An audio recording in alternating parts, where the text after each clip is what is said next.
The wedding hall went silent when the groom froze mid-kiss.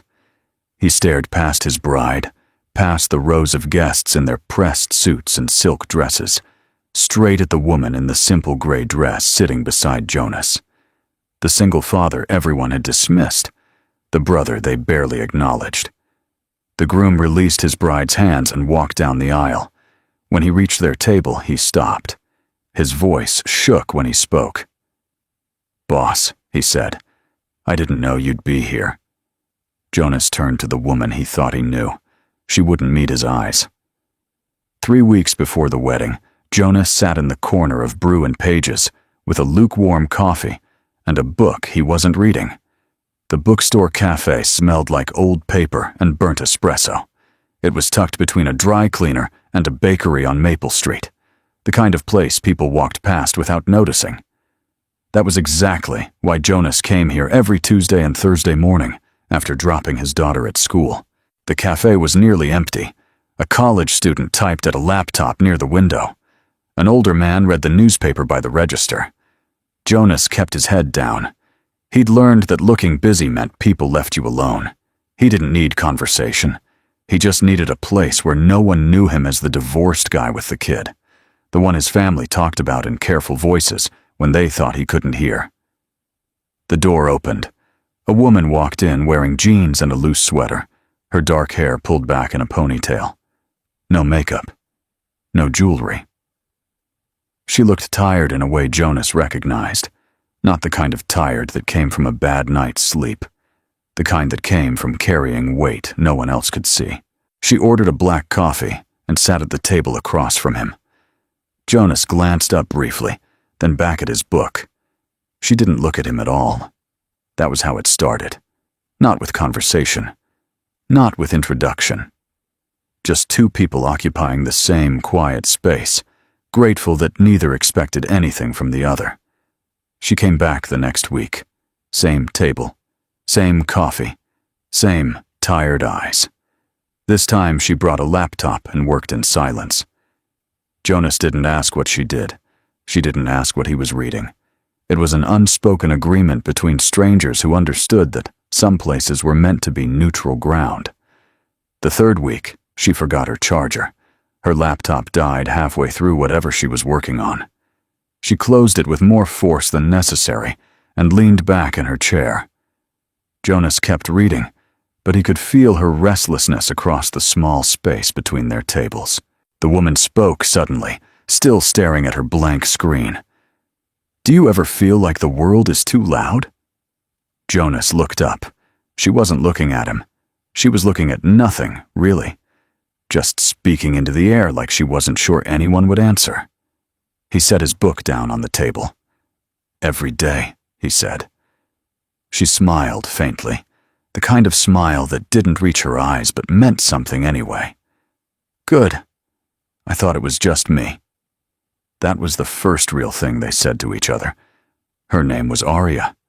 She didn't offer a last name. Jonas didn't ask for one. He told her his name and nothing else. They talked about books, about the weather, about nothing important. And it felt like the first honest conversation Jonas had had in years because neither of them was performing. After that, they fell into a rhythm. Tuesdays and Thursdays. Same cafe, same corner. Sometimes they talked about nothing. Sometimes they sat in comfortable silence. Aria never wore anything expensive. She never mentioned work beyond vague complaints about long hours. Jonas never mentioned his family, or the fact that they treated him like a problem they were too polite to address directly. One Thursday, Aria showed up looking worse than usual. She sat down heavily, rubbed her face with both hands, and ordered 2 shots of espresso instead of her usual black coffee. "Bad day?" Jonas asked. Aria laughed, but the sound came out hollow. "Bad year."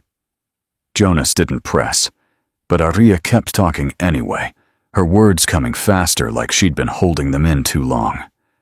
"My family thinks I don't have a life. They think all I do is work, and they're right. But the second I try to do something for myself, they have opinions about it." She looked at him directly. Do you have family like that? Jonas closed his book completely. I don't have much family, but I remember what it's like to be controlled by people who think they know better.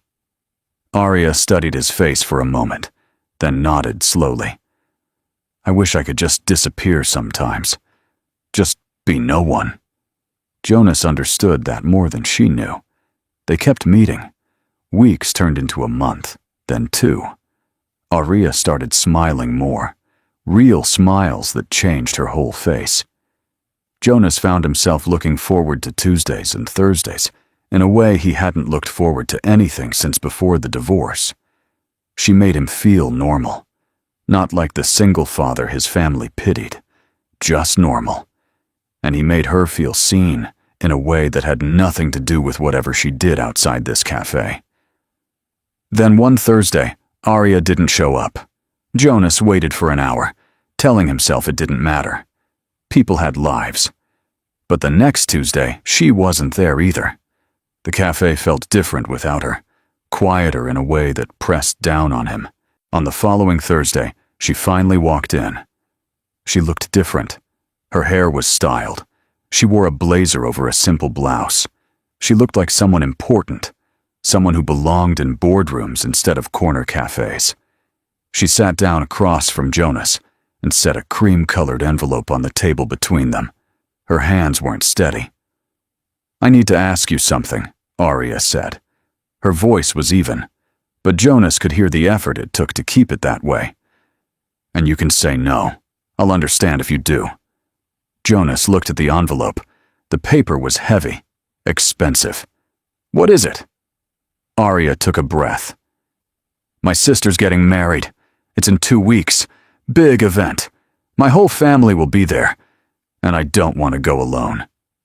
Jonas frowned. You want me to come with you? I know it's a lot to ask. I know we don't really know each other that well. But I feel like I can breathe when I'm around you. And I don't feel that way around anyone else, especially not at events like this. Jonas picked up the envelope and turned it over in his hands. What kind of event are we talking about? Arya looked down at her coffee. The kind where people judge you based on your last name and your bank account. The kind where I have to smile and pretend I'm not suffocating. She met his eyes. My family doesn't understand why I spend my time the way I do. They have expectations, opinions, and I'm tired of defending myself to them. Jonas set the envelope down carefully. Why me? Because you don't care about any of that, Arya said. The words came out fast, like she'd been practicing them. Because you see me, not the version everyone else expects. Just me. Jonas thought about the quiet life he'd built, the one where he avoided rooms full of people who made him feel small. He thought about his own family, and how they'd look at him if he brought a date to anything. Like he was trying too hard. Like he should focus on being a father instead of pretending he deserved a personal life. But he also thought about Arya, about the woman who came to a bookstore cafe just to sit in silence with him. Okay, Jonas said. Arya blinked. Okay? I'll go with you. Her expression shifted through several emotions too fast to track. Relief, gratitude, something that looked like fear. You don't have to dress up or anything. Just be yourself. That's all I need. Jonas nodded, but even as he agreed, he felt the weight of what he was walking into. He'd been to events like this before, back when he was married. His ex-wife had liked gatherings where people networked and smiled too much. He'd hated every minute of it. The next week, Arya sent him a text. It was the first time she'd ever messaged him outside their cafe meetings. The message was short and simple. Thank you for doing this. I know it's going to be uncomfortable, but I'm glad you'll be there. Jonas stared at the message for a long time before replying. I'll be there. 3 days before the wedding, Jonas's sister called. Her name was Claire, and she was getting married to someone named Michael. Jonas hadn't spoken to her in 2 months. Her voice on the phone was bright and cheerful, the way it always was when she wanted something. Mom told me you're bringing someone, Claire said. No greeting, no small talk. Jonas switched the phone to his other ear. Yeah, a friend. A friend, Claire repeated, and Jonas could hear the judgment in her voice. You know this is a formal wedding, right? Black tie. Mom's worried you're going to show up in jeans or something. Jonas tightened his grip on the phone. I have a suit, Claire. I know how to dress. Claire made a noise that wasn't quite a laugh. I'm just saying, this is important to me. Michael's family is going to be there. Important people. I don't want anything to be embarrassing. The word landed exactly where she'd aimed it. Jonas had been embarrassing to his family for 3 years now, ever since his wife left, and he'd become the single father no one knew how to talk about. I'll be fine, Jonas said. His voice came out flat. We'll be fine. The morning of the wedding, Jonas put on his only suit. It was dark gray, clean, and fit well enough. He'd bought it for his cousin's funeral 2 years ago and hadn't worn it since.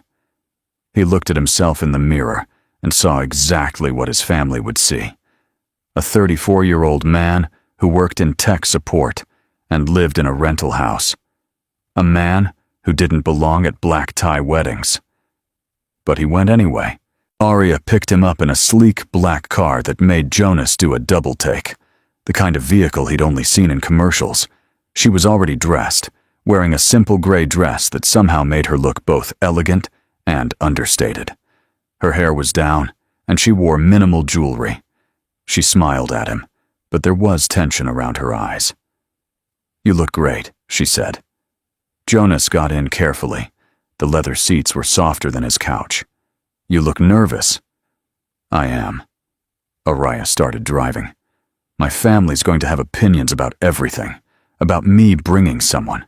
About you. We're not dating, Jonas said automatically, then felt stupid. I mean, we're friends. Aria glanced at him. Right. Friends. Something in her tone made Jonas wonder if that bothered her, but she didn't elaborate. The venue was an estate an hour outside the city limits. Not quite a mansion, but close. The kind of place that had a circular driveway and professionally maintained gardens. Jonas felt his stomach tighten as they pulled up. Valets in white shirts stood by the entrance. Other guests were arriving in cars that probably cost more than Jonas made in a year. Aria parked and turned off the engine. She sat there for a moment, staring at the building. I hate these things, she said quietly. Jonas looked at her. We can leave right now if you want. She smiled, and this time it was real. No. I asked you to come. I'm not backing out now. She reached over and squeezed his hand briefly. Thank you for being here.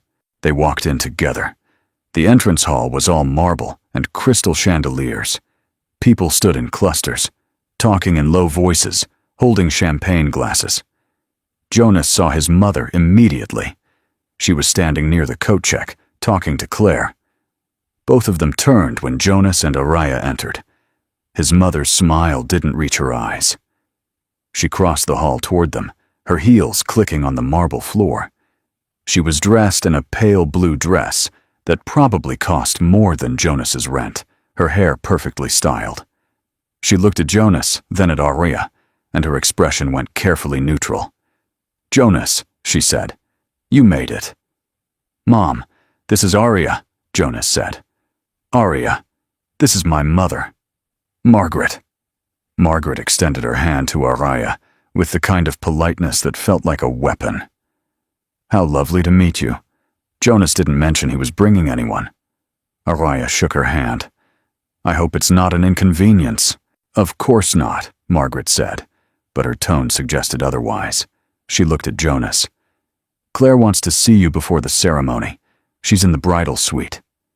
It was clearly a dismissal, a way to separate them so Margaret could evaluate Aria without Jonas there to interfere. Jonas looked at Aria. She gave him a small nod. I'll be fine. Go see your sister. He didn't want to leave her alone with his mother, but Claire was the bride. He couldn't avoid her. I'll be back in a few minutes, he said. The bridal suite was chaos wrapped in white silk and hairspray. Claire stood in the center of the room, wearing her wedding dress, surrounded by bridesmaids. When she saw Jonas, her expression shifted to something close to relief. "Finally," she said, "can you tell Mom to stop texting me?" She turned to the bridesmaids. "Can you give us a minute?" They filed out, leaving Jonas and Claire alone. "Mom said she looks normal," Claire said, studying him in the mirror, "like she works in an office or something." "She does work," Jonas said carefully. "You brought someone to my wedding, and you don't know what she does for a living?" Claire shook her head. "That's very you, Jonas. Always making things more complicated than they need to be." Jonas felt the familiar sting of her words. "I'm here because you invited me. Aria's here because I asked her to come. That's all that matters." Claire turned to face him directly. "Michael's family is very successful. They're going to ask questions about our family, about you." She said it like it was a problem Jonas had created on purpose. "What do you want me to say, Claire? That I'm sorry I'm not impressive enough?" Claire's jaw tightened. "I want you to not make this about you. This is my day, and I need you to just be normal for a few hours. Can you do that?" Jonas looked at his sister and saw the same person who'd stopped calling him after the divorce. "I'll be normal," he said quietly. "Congratulations, by the way." Jonas left the bridal suite and made his way back to the main hall. Guests were being directed to the ballroom, where rows of white chairs faced an altar covered in flowers. He found Araya standing near the entrance, looking uncomfortable. His mother was nowhere in sight. "You okay?" Jonas asked. Araya nodded, but her smile